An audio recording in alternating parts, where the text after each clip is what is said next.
Welcome to Facts TV News, where everything is true. 24-year-old dance teacher charged with murder in St. Mary. A 24-year-old dance teacher has been charged with murder following the death of Jermaine Barrington in Stewarttown, St. Mary on Sunday, May 8. Charge is Fajari Elliott of Boscobel, St. Mary. Reports are that both men were among patrons at a party where several fights broke out. Barrington was shot by an unknown man after allegedly being pointed out by Elliott. The police were summoned and Barrington was taken to hospital where he was pronounced dead. Investigations subsequently led to Elliott's arrest, after which he was pointed out during an identification parade. An interview was then conducted and he was later charged with murder. The court date is being finalized. Teacher arrested after missing 14-year-old girl found at his home. A Clarendon male teacher is now in police custody after a 14-year-old girl who had been missing was found at his home in the parish on Saturday, the Clarendon police have confirmed. Reporters understand that the police went to the man's house on Saturday following an intelligence-based probe. The teacher wasn't home and the police were there knocking for a while, but while the police were there, him drive up, but he was telling the police it wasn't his house. So they took his key, tried the lock and the door opened. They went into the house and found the girl hiding, said a source.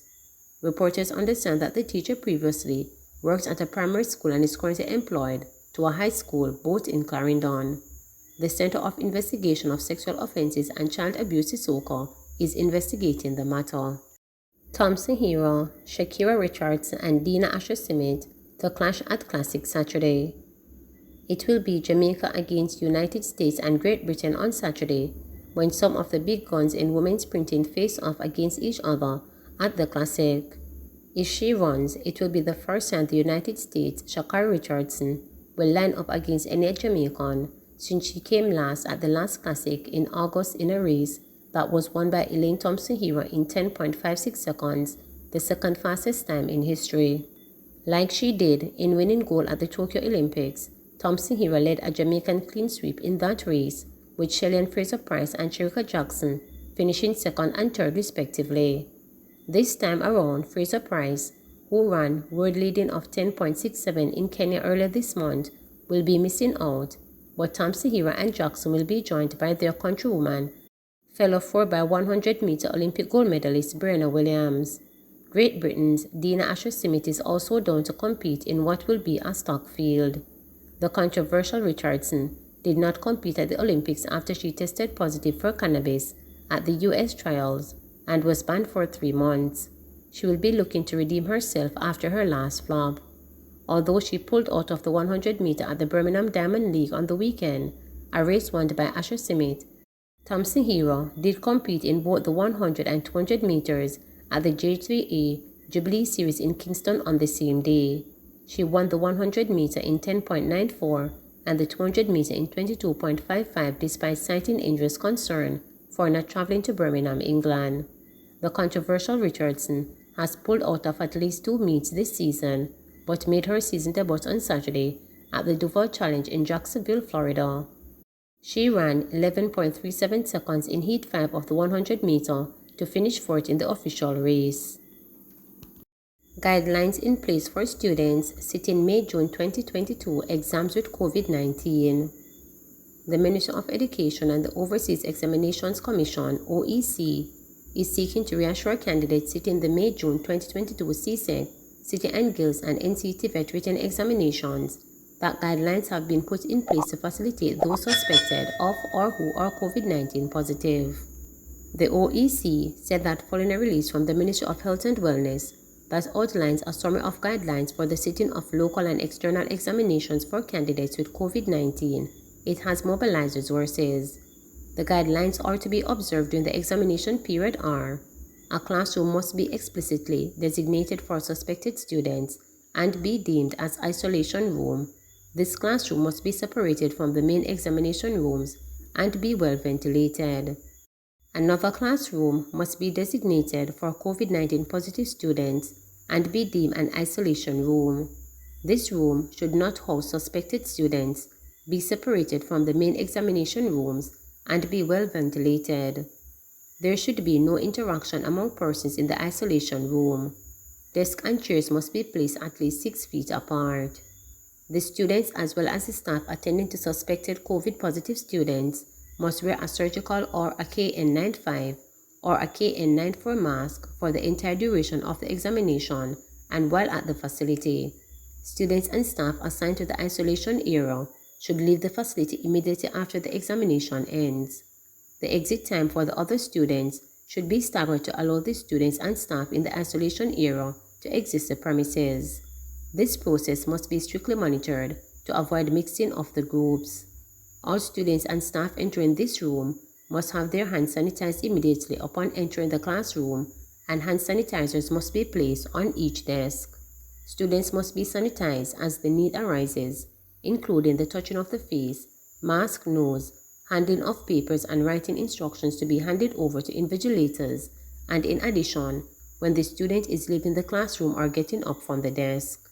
Invigilators must have their hands sanitized immediately after handling examination papers and/or examination gadgets, and as often as may be necessary.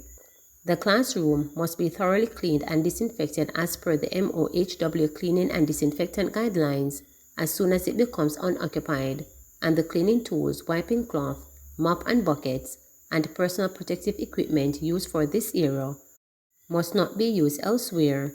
Equipment should be cleaned and disinfected at the end of each session. The OEC is reminding schools, centers, and examination supervisors that these guidelines apply to all schools and centers. No variation of the guidelines should be instituted unless prior consultation was done with the OEC and the Ministries of Health and Education. Over 100 Labor Day projects for Manchester. Over 100 projects were being done in Manchester as part of Labor Day activities for the 2 years of restrictions that were imposed during the COVID-19 pandemic. Business and political leaders were among volunteers painting pedestrian crossing, giving the Cecil Charlton Park in Mandeville a facelift, paving the Villa Road Primary School compound, among other projects. Member of Parliament for Manchester Central, Rhoda Crawford, told reporters that she was pleased with the turnout of workers, including volunteers, on Labor Day. "It is a very good feeling. Last year was very scaled down, so this is the first one that we can actually come out. It has been going very good," she said while participating in the Villa Road Primary School project. People from communities wherever they knew the projects were got up very early and were out, she added. Chief Executive Officer at the Manchester Municipal Corporation, Winston Palmer, said projects were being done in all 15 council divisions. "We have a fair number of people out, but I think what will happen as we go along, the participation will improve," he said. President of the Manchester Chamber of Commerce, Simone Spence-Johnson, was among those painting the Greenville roundabout curb. "It feels good to come out and get something done for the benefit of the community," she said. Public bathrooms being built in Junction, St. Elizabeth.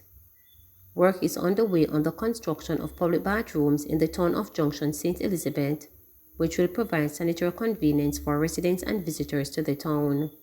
Representatives from the St. Elizabeth Municipal Corporation and other state agencies and charity bodies, as well as citizens, turned out in the spirit of volunteerism to support the initiative, which is a parish project for Labor Day on Monday, May 23rd.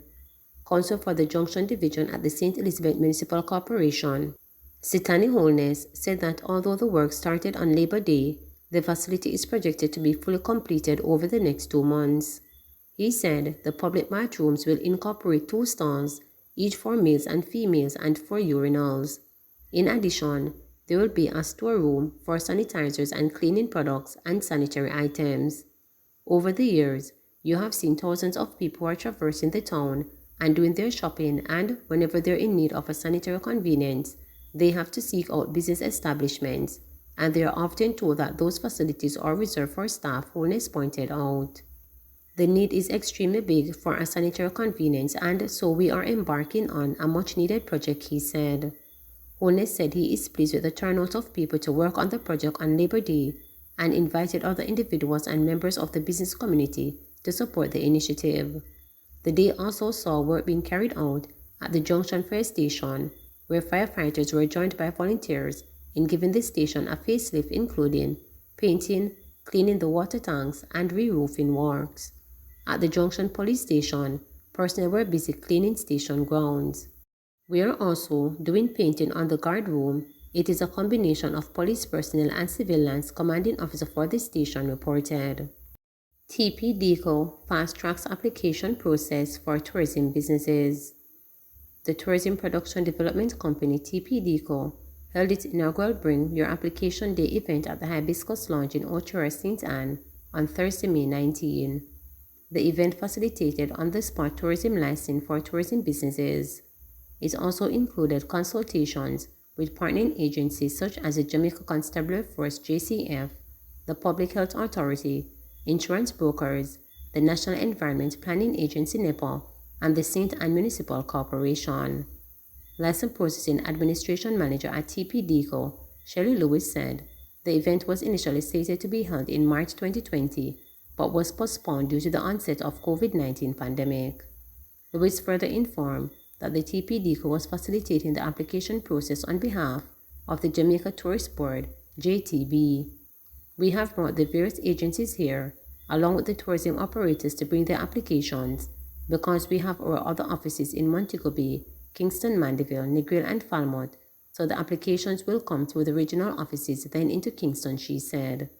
What my department, the License Processing Unit, decided to do was take the process across the island to various locations so persons can just come into us with their applications.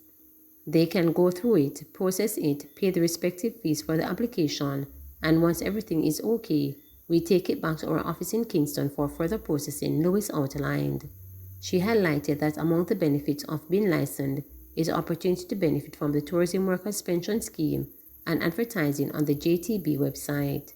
She noted that the event will be moving across the island with its next staging to be held at the Montego Bay Conventional Center in St. James on June 2nd, followed by a staging in Negril, Westmoreland at the Ray Hotel on June 21.